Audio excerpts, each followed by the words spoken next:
Hey everyone, what's going on? I'm Ashley of Noth, here to talk to you about all things A Song of Ice and Fire. Today's video will be covering my thoughts on a 2012 interview from Alfie Allen, who plays Theon, in which he said Jon Snow's paternity is a bit of a Luke Skywalker situation. So, may the Force be with us, and let's dive in.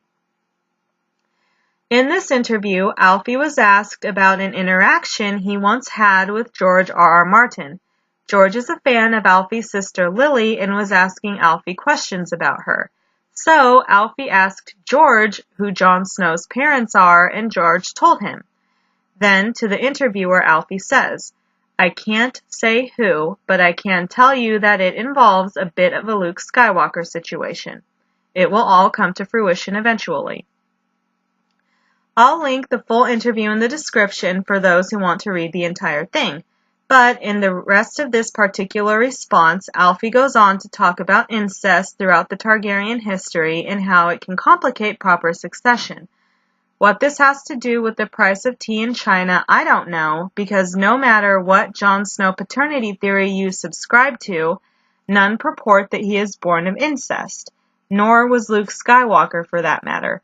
Nevertheless, I will try and decipher what this statement means. So, what is a Luke Skywalker situation? Well, Luke found out who his father was directly from his father. In The Empire Strikes Back, during his Jedi training, Luke gets a vision of his friends in danger. Luke then goes to the Cloud City to save them, only to be lured into a lightsaber duel with Darth Vader. Luke is no match for Darth Vader, who ends up cutting off Luke's hand. Darth then says that he is Luke's father and gives Luke the chance to turn to the dark side of the Force and rule the galaxy side by side. Disgusted, Luke throws himself into a deep reactor chasm. He lives, but is sucked into a garbage chute to the underside of the Cloud City and left hanging onto a weather vane. Leia ends up saving him after sensing his danger, and Luke later gets his hand replaced. Then, in Return of the Jedi, Yoda confirms to Luke that Darth Vader is his father.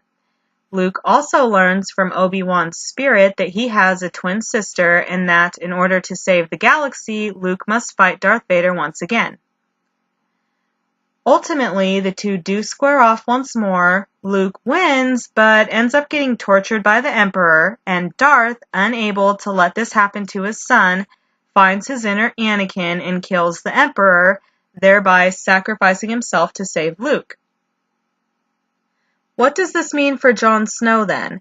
I have two ideas. One, that Jon Snow's father must have been Jon's biggest nemesis at one time, and two, that Jon's father is still alive. So the question becomes, is there a character who fits that description? I say yes, there is, though admittedly this solution raises more questions than it answers. It's my belief that Mance Rayder fits both ideas I put forth, though more so in the books than in the show. Darth represents a segment of the Star Wars world that represents evil. Mance Rayder leads a segment of the Game of Thrones universe that is thought to be evil by many. Sith Lord, meet the King Beyond the Wall. Before he became Darth, he was Anakin Skywalker, one of the good guys. Before he was King Beyond the Wall, Mance was a brother of the Night's Watch, and it's quite possible he was another person before he was Mance, but I'll touch back on that momentarily. So you can see that there are obvious parallels between one person living two very different lives. Now, this is admittedly delving into tinfoil territory, and if I'm being 100% honest with you guys, I believe that if Rhaegar were to be alive, it makes more sense that he's actually another character. But this video is examining Alfie's quote, so I have to go where it takes me. With that in mind, I'd like to look at any further links between Anakin Darth and Rhaegar Mance, as well as evidence that suggests Rhaegar and Mance are the same person. One loose parallel between Anakin and Rhaegar is prophetic value. Anakin was believed by some to be the prophesied chosen one who would bring balance to the Force and destroy the Sith. Does this concept sound familiar? Rhaegar was believed by some, himself and Maester Aemon included, to be a prophesied hero who would save the world from an eternal long night in the Great Other. Now, Anakin did bring balance to the Force, albeit not in a good way, so that's obviously different than from what the prince that was promised will do, at least we hope. But, regardless of the technical actions by both prophesied men, a link exists between them with having a huge weight placed on their shoulders by prophecies. Now, this is where things get complicated in Game of Thrones because the show killed Mance, but the books haven't, so it's going to get a little tricky. There is another link in that in both stories, there could be a hero who ends up becoming a villain who does atrocious things in order to set said person up on a path of redemption to fulfill the prophecy when all hope is lost. Anakin, feeling angry that he hadn't been granted the position of Jedi Master and wanting desperately to save Padme, allowed himself to be manipulated by Darth Sidious. Sidious seduced Anakin into an apprenticeship in which he'd learn to use the dark side of the Force to gain the power to stop death. Darth Sidious used his apprentice Anakin, now Darth Vader, to try to eradicate the Jedi Order. And during this purge, the Jedi were nearly wiped out. So it could be said that Anakin was complicit in costing many their lives. And he seemingly left the Chosen One prophecy unfulfilled because the dark side of the Force was so dominant and the Sith was still going strong. However, Darth Vader's decision to kill Darth Sidious to save his son not only redeemed Vader, but the act fulfilled the prophecy. By killing Darth Sidious, Vader eliminated the last of the Sith Lords and brought a temporary balance to the Force. Inversely, Rhaegar himself never killed anyone. But, to quote Littlefinger when he spoke to Sansa in the crypts, how many tens of thousands had to die because Rhaegar chose your aunt? Rhaegar's decision to run off with Lyanna Stark sparked a rebellion which did cost tens of thousands their lives, including 2 of Rhaegar's other children, his wife, and Lyanna's father and one of her brothers. Now, it could be said that Rhaegar, as Mance, continued to cost the realm lives with his attacks against the Night's Watch and the Wall. But as Mance, he was able to unite the Free Folk with the goal of saving them. We see Jon in the show trying to unite Westeros in an attempt to save them from the same things. I would bet money that in the books, Jon will end up doing the same as he does in the show. And since Mance is still very much alive in the books, when the moment comes, it's possible that Jon may be in grave danger while battling the others, and Mance sacrifices himself to save Jon, and he kills the others' leader. So, by saving his son and killing the leader of the others, he'd not only end the long night and fulfill the prophecy, but he'd redeem himself by saving mankind. Of course, in the show, Mance isn't alive, so his path to redemption would be different. If Jon kills the Night King, then Jon Snow saves the world. If Rhaegar hadn't have run off with Lyanna to create Jon, the world wouldn't have its savior and would likely become the new land of always winter. So, even though Rhaegar sparked Robert's rebellion and tens of thousands died, if his offspring with Lyanna saves mankind, it's a wash. Rhaegar redeemed himself from beyond the grave. As leader of the wildlings, the king beyond the wall, Mance would be Jon's chief nemesis as the Night's Watch has been fighting the wildlings for thousands of years and Jon is a member of the Night's Watch. Jon's control of the wall during Mance's attack made this abundantly clear, especially when Jon goes beyond the wall to kill Mance, which he knew would likely mean his own death as well. As we know, Luke did something similar when he went to the Cloud City to fight Darth Vader. Though Jon did not get the chance to fight Mance thanks to Stannis, in the books, Jon does fight Mance at another time. And as was the case for Luke, Jon's nemesis got the better of him. Let's take a look at this skirmish because I believe the details give us some important information that relates to this theory. Keep in mind, Mance was glamoured to look like Rattleshirt, so Jon doesn't know who he's fighting.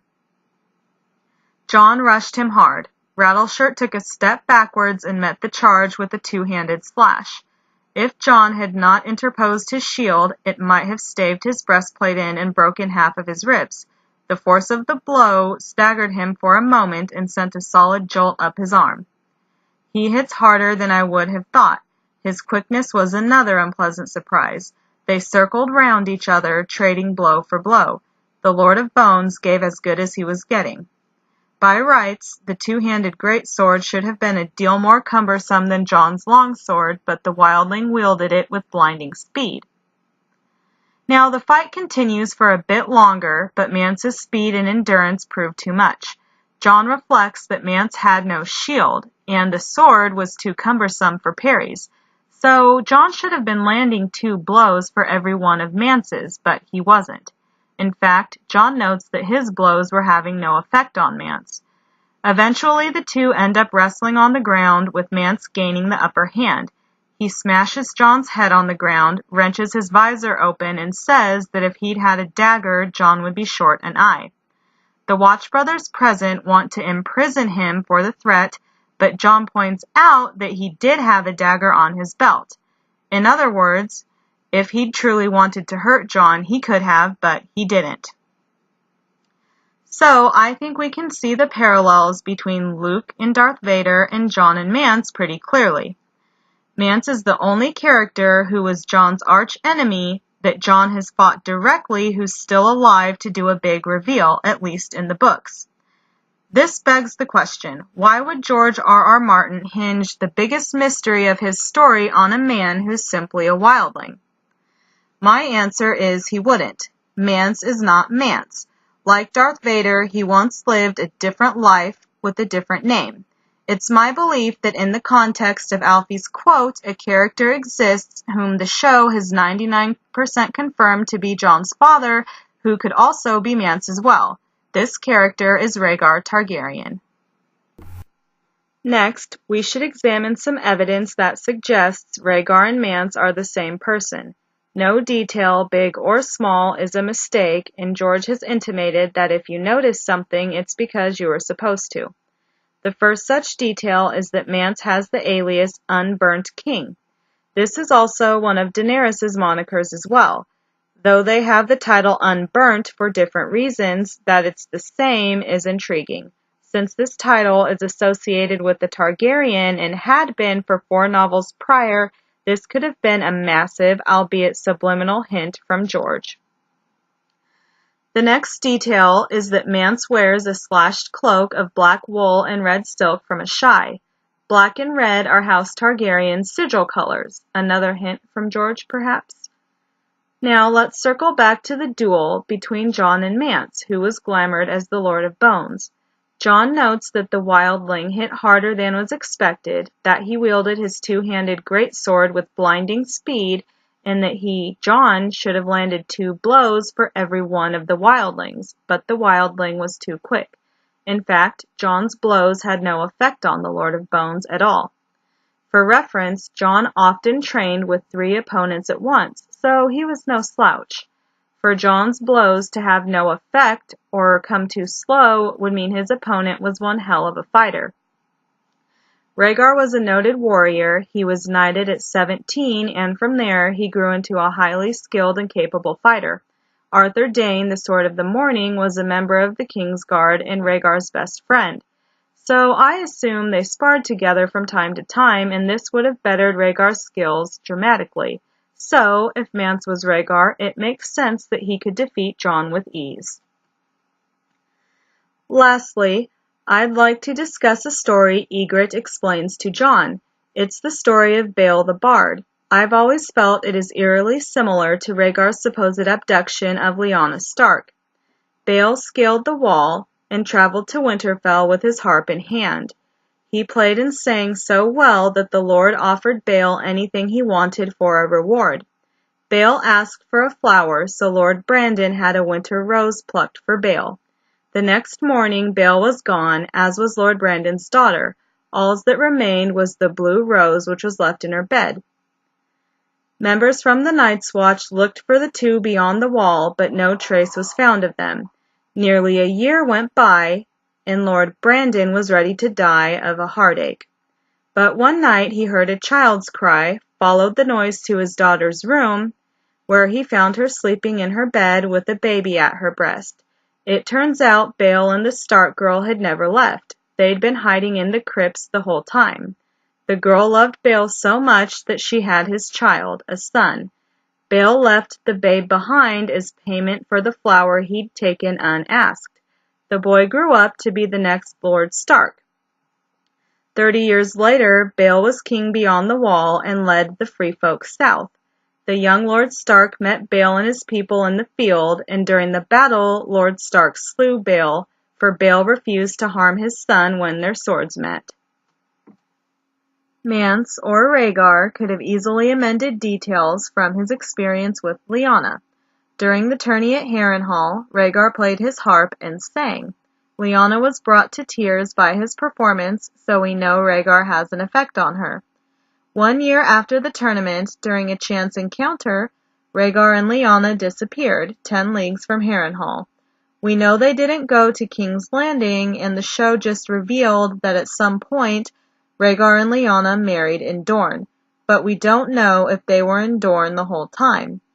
As was the case for Bale and his lady, I think Rhaegar and Lyanna hid in Winterfell in the crypts, with the assistance of Benjen, of course. Nobody would have thought to look for them there, and it's really a rather genius idea. After their experience at Harrenhal, I think the two fell in love, and like the story, Lady Stark bore her beloved a son, though at this point she was in Dorne. When found by her family member, the baby and she were left alone, just as Bale had left his Stark gal and their baby behind. It's also worth noting that Lyanna was not Lord Rickard's only child, but she was his only daughter. Changing Rickard's name to his son's and eliminating Lyanna's other siblings is a nice little adaptation. At the end of Bale's story, he faces his son in single combat and allows himself to be killed because he wouldn't hurt his son. When Jon and Eglamour Mance fought, Mance won the skirmish, ending the fight with a death threat. But Jon noted that it was an empty threat because Mance, in fact, did have a dagger and could have easily killed Jon had he wanted to. Perhaps this was echoed by Bale's unwillingness to hurt his son. But this song was mentioned way before Jon and Eglamour Mance fought. So how could Rhaegar Mance have known this would occur and thus include details in his song?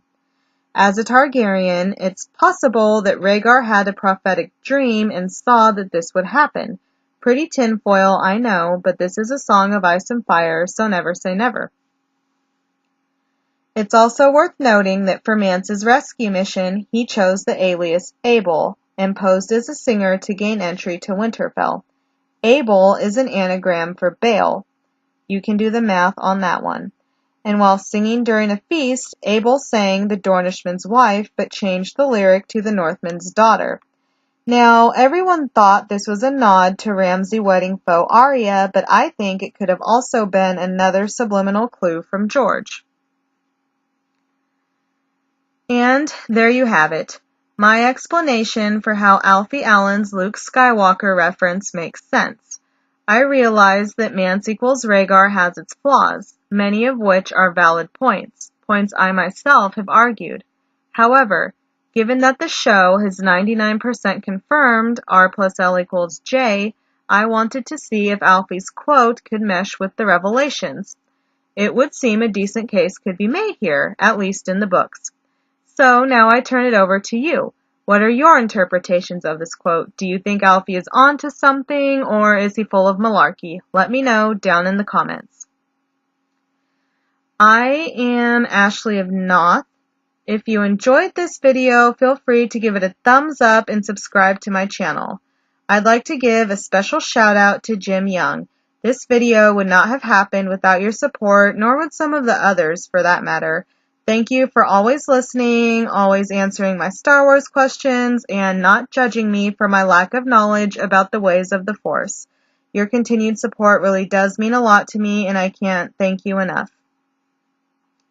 As usual, I'm wishing everyone have a fantastic day, and 7 blessings, friends!